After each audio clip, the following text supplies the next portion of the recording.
Good morning, everyone. I made it early. It's lovely to be able to just do the two 10:30s, and All Saints bring their greetings and having a great time up there. And we've got a full church up there. It's lovely to see so many there at the start of the year too. So happy New Year to you. It's great to be back at the start of what I sense is going to be a really significant year for us as a church, and hopefully for each one of us as individuals too. I really think God's got lots in store for us, and actually the decision is that we're going to step into that.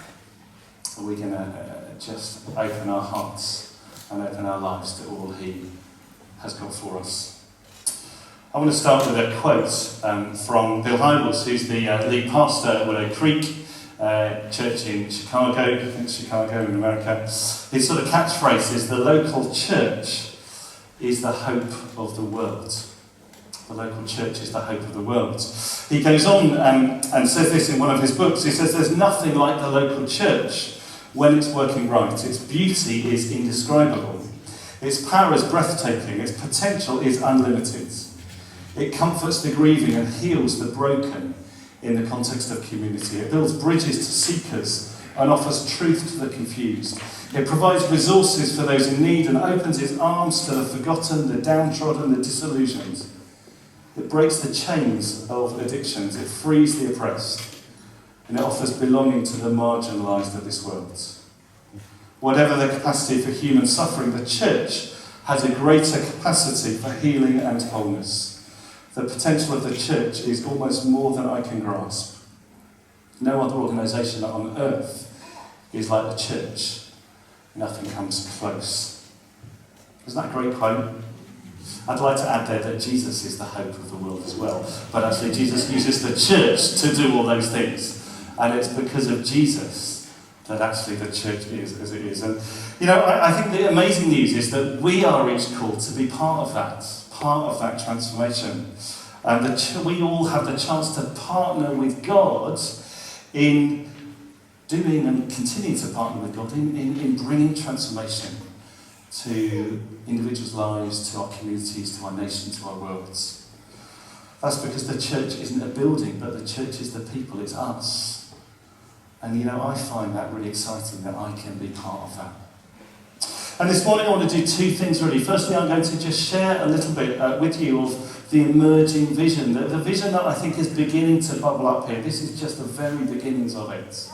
But at the start of the new year, I want to just say this is where I think we're up to, as lots of people have talked and prayed and sought God in this. And then I'm going to pick up on the lovely words that I hope you've had read to you already from Matthew 11 and introduce this term's sermon series, which is a really key one for the life of this church. So Emerging Vision 2017, I've sort of called it a growing church, a growing team, because this is a vision about us as a church, but it's also a vision about us as a team. And I could add there growing individuals as well, because it's about us individually growing too. And there's the catchphrase for the Chase team that I'm playing around with at the moment. Come and find a better one, but I quite like it. Lives transformed by the love of God. I did nick it from another church, as always the best things are. But come up and get a better one, but it would be good to, by the end of a few months, have a bit of a catchphrase, like a strapline, if you like, for who we are as a team. But the sort of emerging vision that we're beginning to sort of form is, I've used the analogy of a growing tree, that we as a church, we as individuals, we as a team are a growing tree. And if a tree is to grow strong and to bear fruit and to last the battering winds and the storms, then more than anything it needs strong foundations. And as we've prayed and as we've talked, I've sensed God saying more than anything to us that this is a year of building foundations. That actually the fruit will come, but actually focus on the foundations in the coming months. And then actually, particularly, you'll maybe even see the fruit in more time. But the foundations are the thing to focus on. What does that mean? Well, it starts with focusing on the roots. And I've phrased this, growing deeper, as we've already had talked about. Growing deeper, being rooted in Jesus more than anything. Growing deeper in our discipleship. So we're saying that this year is particularly going to be a year of discipleship. A year where we're all going to learn what it means to be a follower of Jesus in not just our church life, but in our whole lives. And we'll talk a bit more about that in a moment. We're going to be particularly looking at the rhythms of grace this term as our teaching series, as our small groups, community group material. One of the other things I want to particularly do is to try and expand and deepen our community groups this year, which is so key. And again, I'll talk about that more in a moment. And also as part of that, we're going to start an evening service once a month initially. We haven't got the capacity to do it much more than that initially, but we're going to start an evening service which we're going to call Deeper. And that came from a particular prayer meeting that we had where we just sensed that was what God's word for us was. And it's going to be on the last Sunday of each month. It's going to alternate initially between St Andrews and All Saints. And it might be that one of those turns out to be a better venue than the other one for this, but particularly sort of calling it deeper worship, deeper teaching, deeper equipping.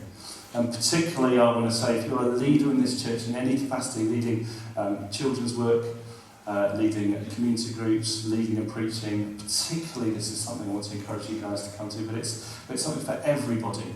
And particularly I want to make this something which connects with perhaps our sort of late teens and 20s and 30s generation too, but we're going to work out how that goes. I don't know how it's going to go yet, but we're going to work that out as we go on. That's the fun of this, isn't it? So that is growing deeper, which is going to be the key focus for us at the start of this year particularly. But as well as building a foundation of the roots, actually, we need to build a solid trunk as a church. And I'm sort of calling this one growing stronger, which is particularly two things, I think, initially. Firstly, it's about building capacity and building teams. You know, I was sitting here this morning and up All Saints, and I was thanking God for review. Because actually God has just brought me to a place where there are some amazing people who are open to Him, who are willing to try new things, who are ready to be empowered and to really release and flourish. And part of what I want to do in these coming months is to say, how can we build empowering leadership teams that will particularly focus on different areas of our church where we can release people into ministry. You know, something God told me last term, if I didn't know, is that I can't do it all. And so I just want more than anything for us to release all of you into the ministries and giftings that He's called you to. And some of that is going to be exploring giftings in this term and looking at what structure is going to look like. Something else I want to look at and pray about and want to encourage you to pray for too is that, is God asking us to step out in faith and take on new paid staffing roles too? I don't know what those, I've been thinking about this for a lot, and I don't know what God's saying in this, and I want you to pray and join me in that. There's potential there to just help us have even more capacity to do what He's called us to do in this place. But we pray that God will provide the right people, the right roles, the right resources in time. But also secondly, and actually this is the one I think actually is really key, and I think the more I've talked about this with people, the more I've felt this bubbling up and God putting His finger on it and saying, this is the right way, is to look at our wider teams, look at our other churches, and particularly initially All Saints, and maybe St Mary's to some extent, and maybe more later on.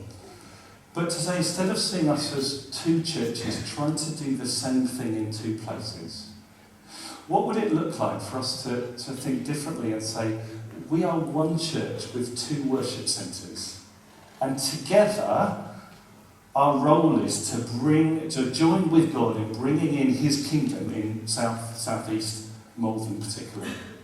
Now we're doing that in many ways already with Holiday Club, with Holiday at Home, with the stuff at the Octagon. Both churches are involved with that, but I'm just really struck, my reflections on the last year, is that on a Sunday we're trying to do the same thing in both places. We're doing an 8:45 here and a 10:30 here, and an 8:45 and a 10:30, which are trying to be exactly the same in both places. And yet what would it look like if we said, actually, between the two churches, can we put on a variety of things to connect with a variety of people in a variety of ways? So one of the things I was talking to All Saints about this morning, they have an amazing toddler group on a Thursday. We have a growing and amazing toddler group here on a Friday morning now, which is great. And I had a fab conversation with the Shore Start Centre on Friday afternoon, who has taken up hold of other possibilities they're linking with them too. But actually, particularly I talked about All Saints this morning about what would it look like if we had an early morning toddlers service once a month there for 45 minutes at that horrible age, which some of you will relate to, where actually church is a nightmare. and where you've got kids who won't sit still and run around and won't really go on the crash, and you just think, oh, if I come on a Sunday, all I do is end up in the crash. And it's horrible. And I was at college training to be a vicar when this happened to us, and we nearly stopped going to church, which is crazy, but it's such an age that people come... Can you get me on the right slide, Darren? That people come back to church, and yet church is so hard. So what would it look like if actually we did that once a month at 9 o'clock on All Saints? All sorts of opportunities there. I could go on for hours and talk about this, but they're some of the discussions we will be thinking about in the coming weeks, and particularly, therefore, looking at our service patterns and saying, is God calling us to a new way? I read something this week which talked about churches going into the future and saying, actually, for a church to go into the future, the mission needs to stay the same, but the models need to change.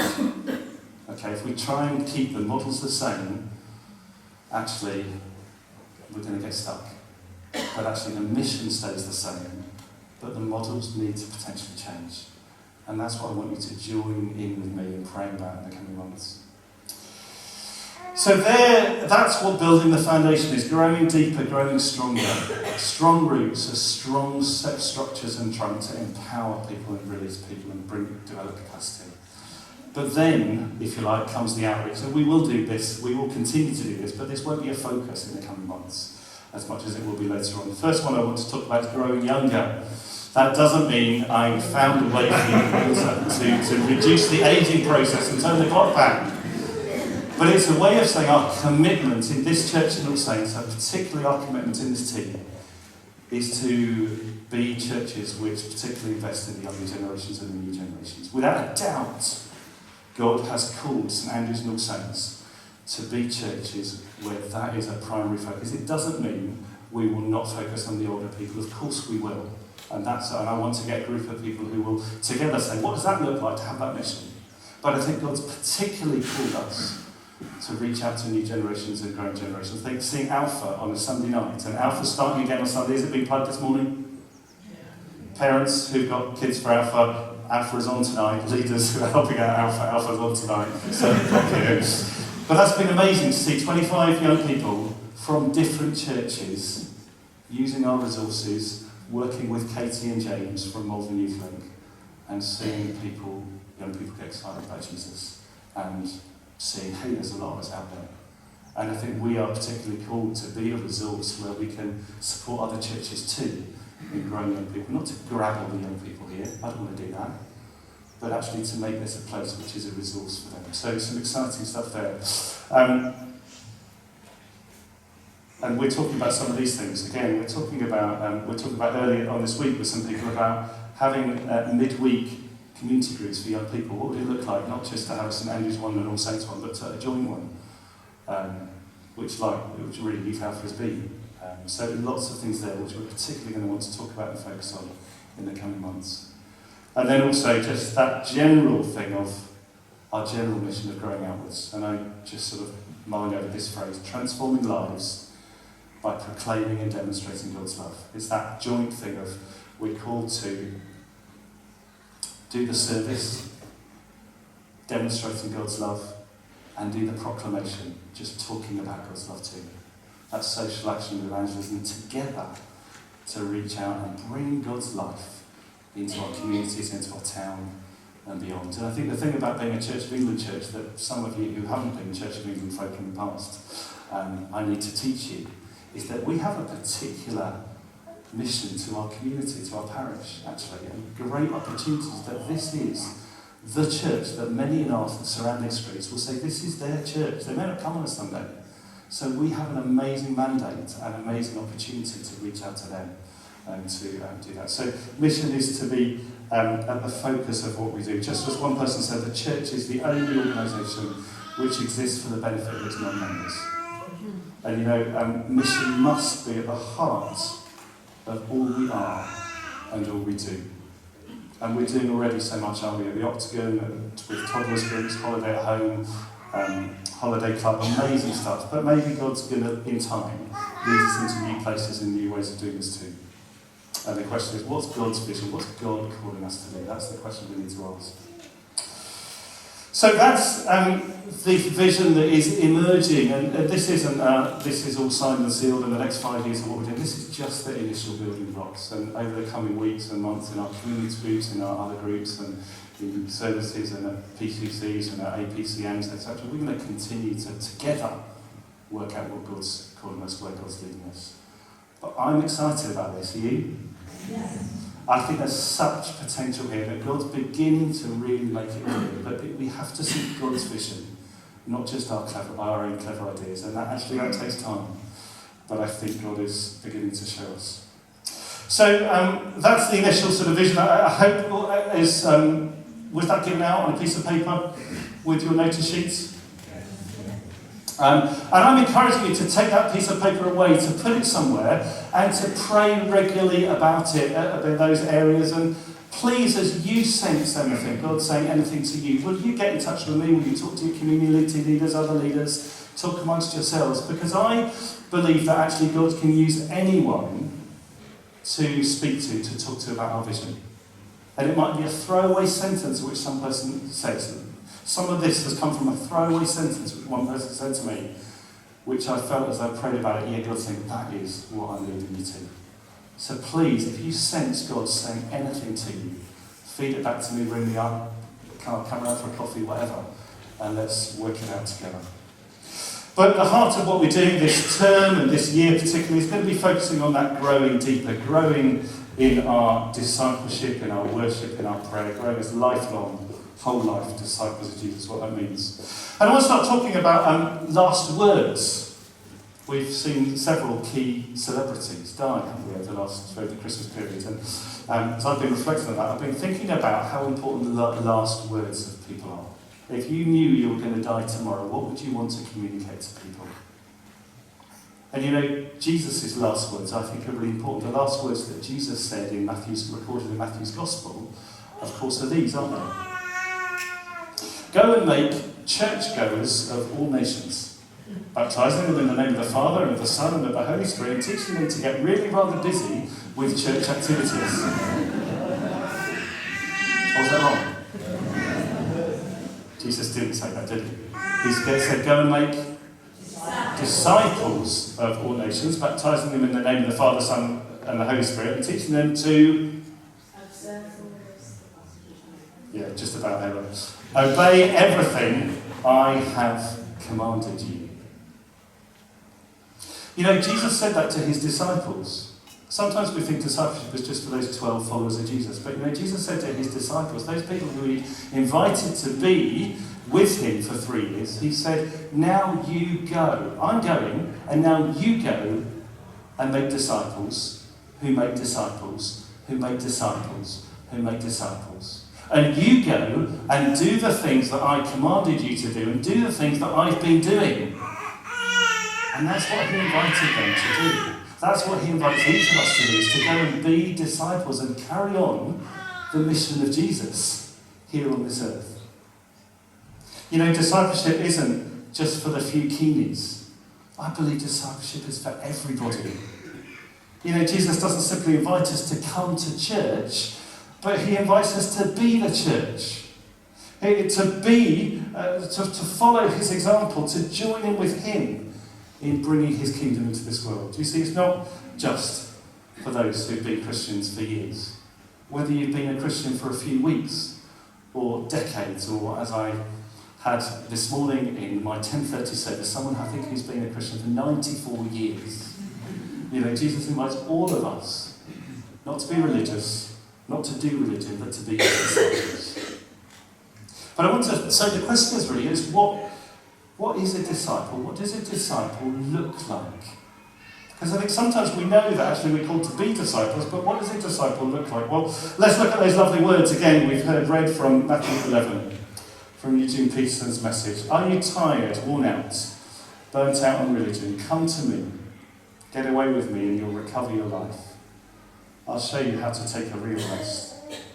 Walk with me and learn and work with me. Watch how I do it, learning unforced rhythms of grace.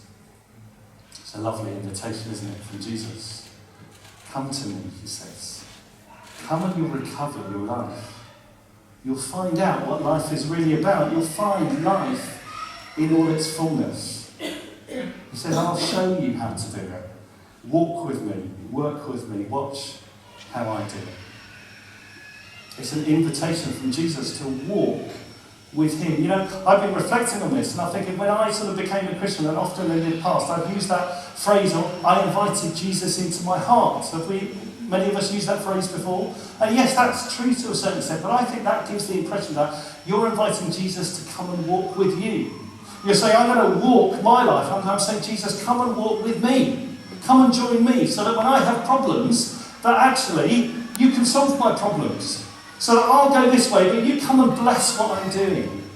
And yet, actually, that's not what Jesus says, is it? He says, no, you come and walk with me. You come and walk alongside me. You come and walk and learn how I do it. And come and learn how I live. That's what Jesus did to the first disciples, wasn't it? He invited them to come and just be with him. And spend time with him and learn and watch him and learn from him. And that's Jesus' invitation to us too.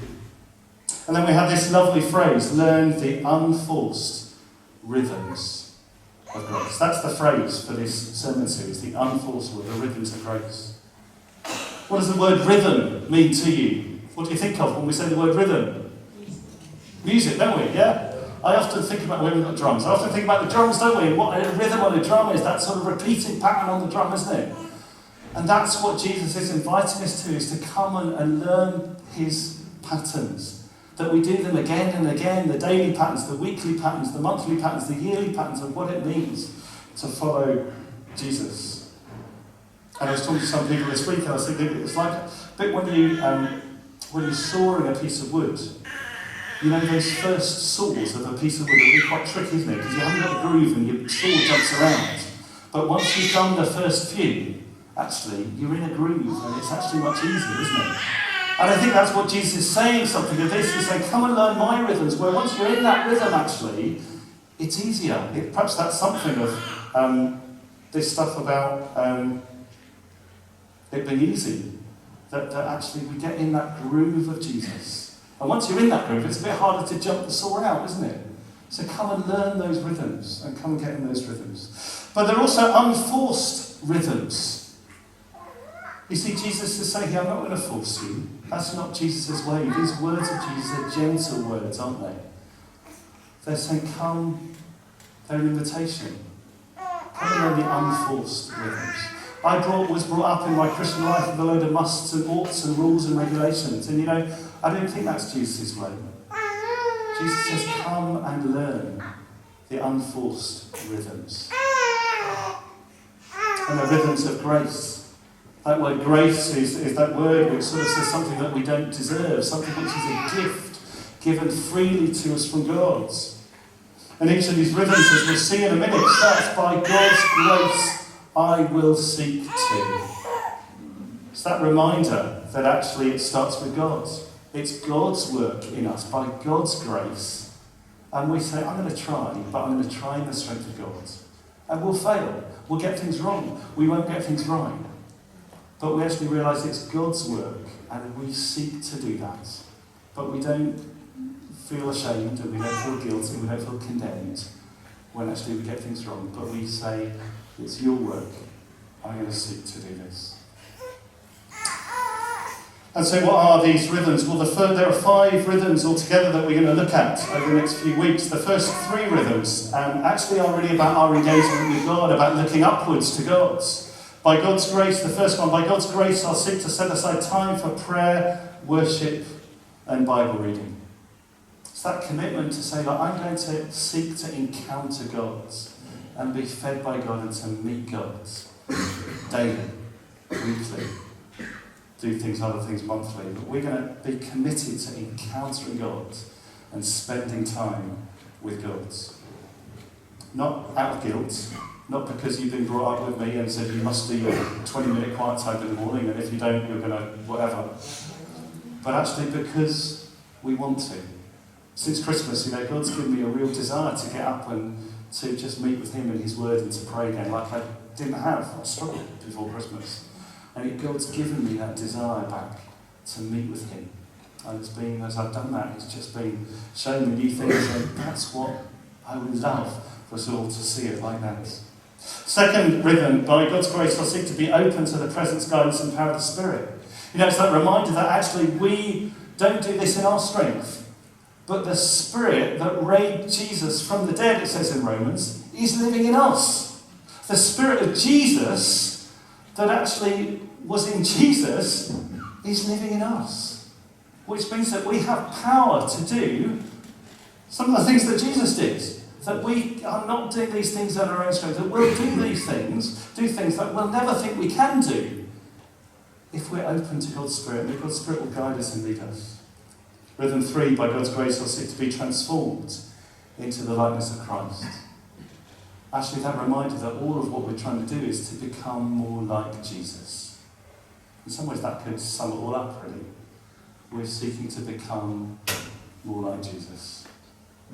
And we'll talk quite a lot more about that. So those three things are about our engagement with God, if you like, and they have to come first because they're the roots, they're the foundations. And if we get those right, the other ones follow.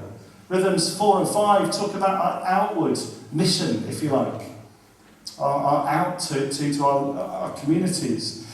By God's grace, rhythm 4, I'll seek to be a gracious presence in the world, serving others, working for justice, practicing generosity and demonstrating God's love.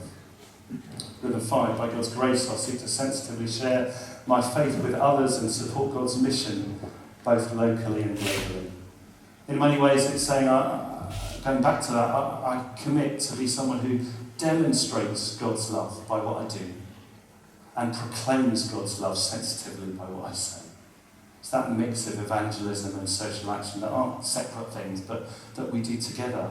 And if you notice, some of you will recognise the life on the front line, going back to something that was done here a couple of years ago. I want to go back to that concept of front lines, and if you don't know what we're talking about, he'll explain in a few weeks' time. But that God's got places out there, not just in here, where he's got a mission for us.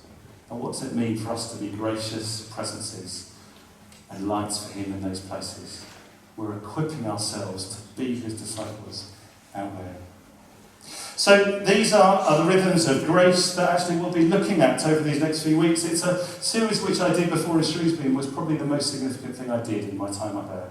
And we saw it really transform people's lives. We saw it really move people on in faith. And I pray and hope that it will be that significant even more for us as a church too. And this isn't just a Lent course, this isn't just 6 weeks of this and then we move on to something else. This is stuff which I hope we'll go back to time and time again in the years to come. This will be a language of discipleship that we talk about amongst the church, and we'll pick these up and we'll look more into it still in several years to come, I hope and pray. And so how are we going to do that? I can write that in a minute. How are we going to do that? Over the next 11 weeks, we're going to take each rhythm on its own, and we're going to have 2 sermons on each rhythm. Just to take it a bit more slowly, to look at what it means to live these rhythms out. And what we've done and what we've developed is, you haven't been given this yet, have you? Right, there's one of these for everybody on the way out. This is the community group material, the small group material that we put together on these rhythms for this coming term. Okay? And I want to encourage you not to drop on the floor. I want to encourage everybody, if possible, to engage with it in some way. For some, for many, community groups will be the best way of doing this. And I want to just plug the fact that we're going to have new community groups this term. There's some new ones starting up, and where's Val? Val, stand up. Everyone look at Val if you want to join a community group. Particularly see Val. Val will be on the welcome desk at the back with a sheet of paper, and or catch me. And if you want to join a community group for this term only, at least, come and join one and work through this together. This is really practical stuff of saying, what does it mean to live these rhythms out in practice? Time's running out, so I'm not going to say too much more about that. But I also want to say it's not the only way of connecting. But actually, some of you may say, well, I want to connect up in smaller groups, and maybe find 3 or 4 others. And just say, can we on our own just go through this material together? We'll agree to meet once a week when it's convenient to us. Or even with one other person, and do that. Working blokes. I am, and a few others, have agreed to meet one morning, early in the morning, either 7 till 8 or 7:30 till 8:30, once a week, to do some of this together. I'm trying to initially restrict it to working blokes who have the same sort of issues that they're dealing with. Anyone who wants to come and join me in that, come and see me afterwards, drop me an email. Love to do that. I think it's going to be really significant. It's only one morning a week, you'll have to get up early. Although for some are off already at work by that stage. But I think the important thing is that we do this in community. So connect up with this material, however it works for you. I love that phrase from Hebrews 10. Let's consider how we may spur one another on to love and good deeds. This is about helping us to really spur one another on to being the people that God wants us to be. And just a reminder as I close that this isn't just for the keys, it's not just for some, it's for everyone. Jesus' invitation is to each one of us to come and learn these rhythms and step into these. And there was a phrase that someone used to me earlier on this week where they said it's so easy to get stuck as a Christian. You know, I think that may well be a word for many people here. I think there maybe many people here who actually have been Christian for quite a while and maybe are just stuck. Maybe you haven't grown just recently and you're just going through the motions and it feels like you're stuck. Well, I want to say, actually, I think this stuff is really helpful stuff for getting us unstuck and for getting us looking at new ways of doing things. And so I encourage you, if you're particularly thinking, oh, it looks a bit heavy and it looks a bit, I'm not quite sure I can really get, come and try it. Come and step out and come and try it. And come and walk with Jesus. Time is running out. I want to just give us a few moments to reflect, and perhaps someone might want to go and get the children in to come into the last song after that. But we've got a piece of music which is entitled The Rhythms of Grace, which I want to just play in a moment. Just allow us as we look at these, if you can read those on the board, on the screen, to reflect on, but just to reflect on that call from Jesus to come and walk with me. And I've just done some little cards which have got these rhythms on, which I want to invite you to say, maybe if you, just as a sign of you saying, I want to really, by God's grace, seek to do this stuff in the coming weeks, maybe to come and just put them in the front here. Just come and pick one up and take them away, and I've got one in my filing cabinet at home, stick one in your Bible, stick one in your fridge, wherever. Just as a reminder of these coming weeks, as this is what we're seeking to do. But I want to just invite you, come and pick one up if you want to make that sort of step, that sort of conscious step for God. But let's just pause and let's just reflect and let's hear these words as we sing, as this song is played to us, and come and pick these up at any time. Come my way, get away with me. Heavy load, I'll whisper you free.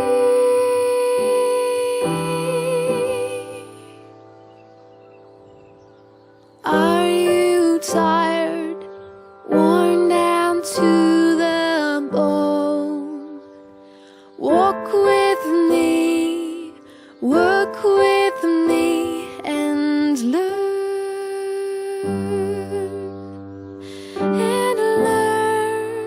my ways, the unforced rhythms of grace, my grace.